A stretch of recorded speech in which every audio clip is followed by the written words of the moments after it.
Negan is my favorite character in the Walking Dead universe, point blank, period. So the idea of him having his own spin-off show with Maggie is genuinely, it's very exciting, especially as someone who found the dynamic between Maggie and Negan in the later parts of The Walking Dead's main show to be one of the most compelling parts of it. I was really excited when we heard the news that there was going to be a spin-off all about the two of them. Then that excitement quickly waned off when I saw the first trailers of Dead City. I didn't think they looked good, and as my subscribers know, I wasn't looking forward to these spin-offs at all. Yes, I was a little excited for bits and parts of them, sure, but at large, I didn't care for them. And let me put it simply, I was wrong. Despite the fact that one of my most recent videos was all about how The Walking Dead needs to end because I'm not looking forward to the spin-offs, here I am reviewing Dead City Season 1, Episode 1, thinking it was absolutely fantastic. So without further ado, let's jump right into the Dead City Season 1, Episode 1 Old Acquaintances review. Spoiler alert, I loved it. Now, typically when I'm doing reviews, I go through the synopsis and give my reaction and thoughts on the episode as I go through the story, but I have a feeling this is going to be a relatively long video, so I'm not going to be doing that in this one. I'm just going to give a brief TLDR of what the episode was about at large, and then give my thoughts because I have so many. As a matter of fact, I have like a vault of lists. I have so much in here that I could say. I don't even know how I'm going to organize this. I figured the best way to do it would just be give this TLDR, so let's just jump into that. This episode is all about Maggie trying to find Negan because shortly before this, Maggie's son Herschel was taken by this man named Croat, who just so happened to be an old savior. So Maggie is looking for Negan to kind of use him as bait. It wasn't what I thought it was going to be in the sense that, like, I thought it was going to be that Croat was going to essentially be like, I need Negan. It actually doesn't seem like that at all. What happens is Maggie describes it that she's using Negan as bait to get her son back, which honestly made perfect sense. So the whole beginning of the episode is about Maggie looking for Negan in this area that I can't remember the name of, but it's somewhere, I think, in New Jersey, looking for Negan. She goes to a motel, she drinks at a bar, which I thought was crazy to see. And then from there, once she finds Negan and essentially tells him what's going on, they trek to Manhattan, where Maggie discovers Herschel is at. So that's kind of the whole plot to it, and the back plot of it is that there is a marshal, I forget his name, who is trying to capture Negan for some crimes that he committed. So you have that story, and he's like the bounty hunter, except I don't think he wants him dead. But that's the whole point of the episode.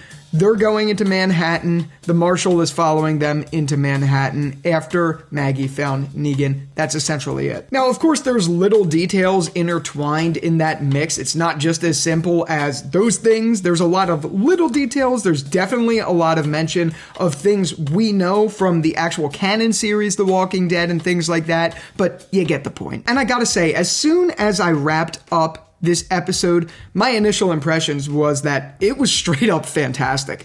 I genuinely liked it. It felt like a return to form in the Walking Dead universe. It wasn't anything like any of the other spin-offs where they don't feel connected. This one feels directly connected to The Walking Dead.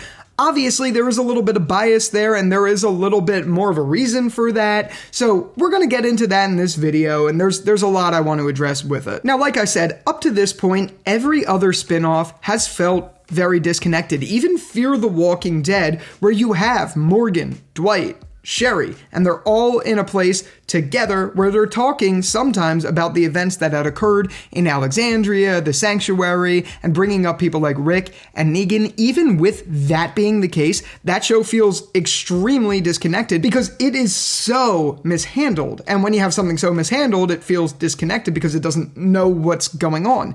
This didn't feel that way at all. This kind of felt like we were getting essentially a season 12-ish of The Walking Dead, but it didn't feel like a season 12, if that makes any sense. It was kind of like some in-between where it definitely felt like part of The Walking Dead, the main story, just not necessarily connected. I don't know how to word that without saying like something goofy. The point I'm trying to make overall is it felt like canon. It didn't feel disconnected. That's all. And I know that this is just episode 1 and there's a lot of time. I mean, there's only 6 episodes, but there is a lot of time for us to see if that feeling stays or goes or whatever. But overall, the reason I think it works so well here is because the show feels really contained. There's only 6 episodes in this season, the pilot, of course, and then there's 5 more after that. So we have a very contained, very focused story where everyone sticks close to their origin. And even if they don't actively bring up every little detail from the hilltop, Alexandria, Rick Grimes, and stuff like that, at least it still feels like it's just Maggie and Negan on the run doing something from Hilltop. Like they left Hilltop or they left Alexandria and then came to Manhattan. That's what it feels like. Of course, there's a lot of questions along the way, like the fact that what's happened in these years that have passed? Why is Maggie so against Negan now again all of a sudden? What happened to Annie? Things like that. There is so much that I think they are going to address in the season, but there's definitely questions on the table and things about that on the table. And yes, not this table, but like the table. You know what I mean? Whatever. There's definitely things out there that are left up for interpretation. I'm sure they're going to address them, but as of right now, it's given me a lot of questions. So it's obviously been a few years in terms of the story since we've seen Maggie and Negan interact. They go into details about that, saying how they haven't seen each other in years, essentially asking like, how have you been holding up? What happened to Hilltop? And all of that stuff. And it makes me curious, or at least it did in the beginning of the episode. What happened that Maggie's hatred toward Negan was so strong? I'm glad that quickly got addressed by Negan, who became a surrogate for the audience later in the episode, in which he straight up says to Maggie that no one's bad anymore, which is absolutely true, and that she's killed many fathers as well, so what makes her better than him?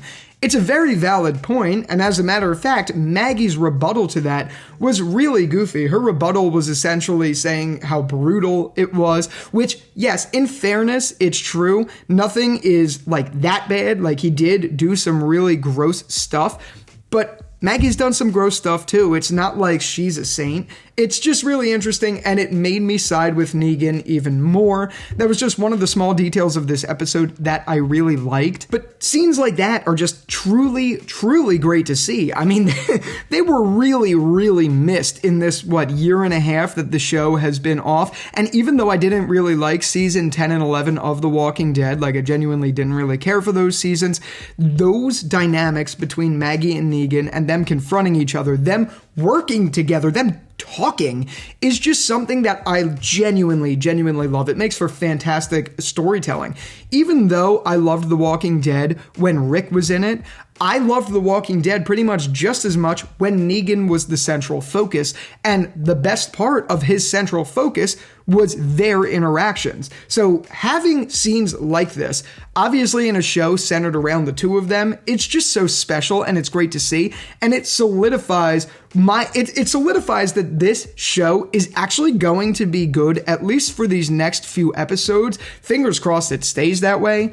But as of right now, having those interactions just solidified it more for me and said, this is going to be something really good. Now, another thing that I found really good about this episode was obviously the setting. So I'm from New Jersey. I go to Manhattan for work, usually every couple months. So being there all the time gives me a certain fondness to this show because it's set in a city where I go all the time. I mean, it's only an hour train ride from me, so it's not even far.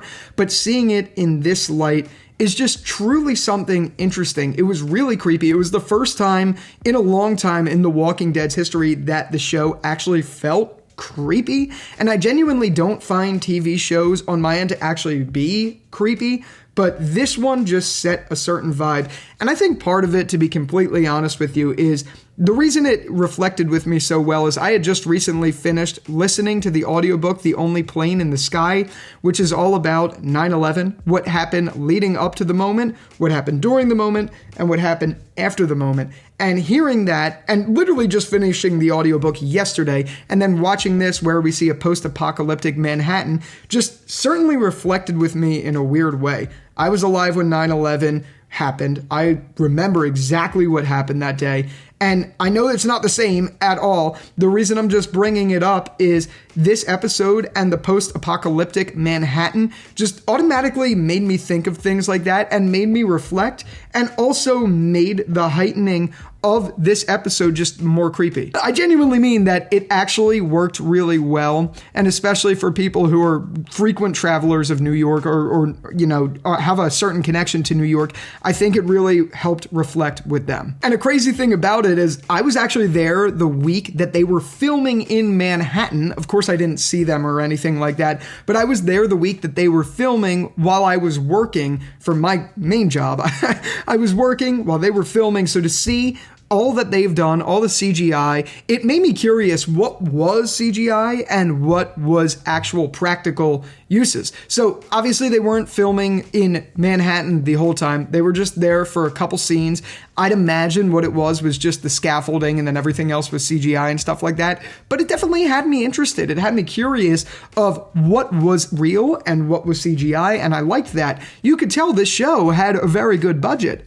I'm glad that The Walking Dead universe finally put money into something, and it looks like it paid off on all fronts here. And I understand that there is a bit of a recency bias because I literally just finished watching the episode and all of that stuff, but I thought on all fronts this was really good, not just because it was Maggie and Negan. I thought the writing was good. The cheesy elements that I thought in the trailer actually made sense in this episode. Croat and the storyline of like the savior thing, it made sense. And just the overall dynamics, how everyone got brought together, the intertwining story of the marshal and his other deputy or whatever, it just worked. It all came together. It didn't feel corny. I would say the only corny element of this episode to me was the guy on the zip line at the very end, and Croat like cuts the zip line, which I thought was badass. Totally and completely badass. It was a little goofy to see him on the zip line, but I get it. It's Manhattan. That's the whole point. It was overrun, so they have to zip line across buildings. It actually makes sense. It was just a little goofy to see. And if that really is my only complaint about the writing or, anything in regards to the episode at large, I think we're off to a good start. I really genuinely do. I liked everything we got. And back to the whole point with the recency bias thing, I'm left after this episode wondering if the reason I loved it so much was because it's Maggie and Negan back together, because it felt really connected to the original story, or if it just genuinely was good. I don't know. But I loved this episode. I really do think, and I know there were some early reviews out that this was the best episode in years of The Walking Dead, and some people were going out on a really strong limb saying it's the best show on television in 2023. I'm not going to go that far yet. I mean, it's not like there's much else out that has come close to it or anything like that. But that being said, I did absolutely love this episode. I understand why the reviews for it were so good. And I'd love to hear from you. If you didn't like this episode, be sure to let me know down in the comments or talk about it on my Discord, which I'm going to link in the description down below. So I wanted to briefly address my concerns for the season, because obviously this is the pilot. This is a very limited run for the first season. It's only 6 episodes. So the idea that I know Lauren Cohan wants multiple seasons, the idea that I'm pretty sure it's already been renewed for another season at least, and there's probably more on the way, it just has me curious what they could really do. And honestly, I do trust that they could do something, but this first season does feel very contained already, and it's only the first episode, which is not a bad thing. I'm not complaining about that at all. I actually think it's a very good thing. The show seems very focused, and that's amazing. But it has me thinking what they're going to do in the future, because this overarching story, this arc, seems like it could only go for a couple episodes, which righteously I think it should. So it has me curious, what the hell are they going to do in the future? Now, obviously, it's too soon to tell. Maybe they kill the Croat this season, or maybe they don't, and they let that extend into the second season. But I could already tell you, I don't really care for this storyline going on past this season. The Croat seems like a great villain. Like, he really does. He seems like a psycho. Definitely one of the better villains we've seen in a long time in the Walking Dead universe, which is great to see. It's just, I don't really want this to be the central focus of the story forever. I don't think there's something like this that could go on that long. My only other thing with this episode that I guess is a little bit of a gripe, I addressed it earlier in this video, but it's, where's Annie? Like, I just don't understand for the life of me how they introduced Annie in season 11 of The Walking Dead. They got married. There's a baby on the way, which, where's the baby to? I don't know. But now, in this episode, in the first episode of the show, we have Negan avoiding the conversation. Obviously, that means they're going to address it in the future. I totally get that. It's just, you would think that would have a little bit more meaning in the episode, because why would you bring Annie into the show and make a wife for Negan and then make a kid for Negan if you weren't going to bring this up like right away? It doesn't really make sense, but instead Negan is with this like mute girl. I'm sure that they are going to address it. I fully trust that they are, and I get it. It's just right now, I don't see why they wouldn't bring that up, or at least talk anything about it, which is bringing it up, but still, regardless. And obviously, my only other concern going forward is that this show could possibly diminish in quality, which I don't think it's going to, because like has been a common theme in this video, it's a very contained story. It's a very contained story. So you don't really have to worry about that too much. I'm sure they thought this through thick and thin, but this episode was great. I hope it stays this good, because if it diminishes a little bit, I could see me being on that train of not liking this. I do love it right now, though. I think this episode was a great way to introduce this story. Maggie and Negan didn't feel like they deviated from their canon counterpart. Like, it didn't feel like they changed at all. Where in a show like Fear the Walking Dead, Morgan changes every 5 minutes. Like, season 8, episode 6 was I think one of the worst episodes I've ever seen for that. Except it had a good ending. We're going to talk about that on Sunday, but regardless, I just hope it stays this way. I really would hate to see Maggie and Negan change and be totally different characters. I hope they don't go that direction, because we really need a return to form. This episode felt like a return to form for me. I absolutely loved it. I just, fingers crossed, it stays that way. Oh, and I forgot to mention Herschel. So they obviously had to recast Herschel because he's grown up. I saw in my Discord server a couple people mentioning that they didn't really like the new casting of Herschel because he seemed too old for his age and all that stuff. And I know that was the case with like Mo in Fear the Walking Dead and all of that stuff, but I actually really liked it so far, and we haven't really gotten many scenes with Herschel, but I liked the actor. I liked what we got with him. It didn't feel cheesy to me. It didn't feel like a Judith Grimes to me where it was super cheesy. And if you're a subscriber, you know how I feel about Judith Grimes. I do not like Judith Grimes. So it didn't feel like that. It didn't feel like a Henry or even a bad acting Carl, even though I loved Carl and Chandler Riggs. I liked Herschel. I thought what we saw of him was good so far. And I'm glad, because this is Glenn's son. And it felt like we were watching Glenn, essentially, even from the little glimpses we got of him. So that was a really nice touch. I personally liked it. I understand some people didn't. But I'm glad we have that. I'm glad we have Maggie and Negan back. I'm glad the Marshal seems like a great character. Same with the Croat as a villain. I'm just overall enthralled with the characters that they've brought in and the world they've introduced us to. I genuinely think it's really good. I also think it's great because it's close to home. Like, literally, they filmed it very close to home, and it's shot in New York, where I work. So it's really nice to have those touches and familiarity. And just like the Rick and Michonne spinoff, that's in Philadelphia. I literally live right outside of Philadelphia. So having that in the Walking Dead universe is nice for me. So there's my bias a little bit, and my bias also stands with the fact that I love the Maggie and Negan dynamic. But just in general, I think on all fronts, this was a fantastic pilot episode. What did you think about it? Make sure you let me know down in the comments. I can't wait to start an open discussion down there as well as in the Discord server, which is linked below. And with all that out of the way, if you liked this video, be sure to give it a like, rating, and subscribe. We're going to be talking about Dead City, Fear the Walking Dead, all the other spin-offs, and all other things TV and pop culture, so look out for that stuff. And with all of that out of the way, thank you so much for watching this video, and until the next one, I'll talk to you later. Peace out.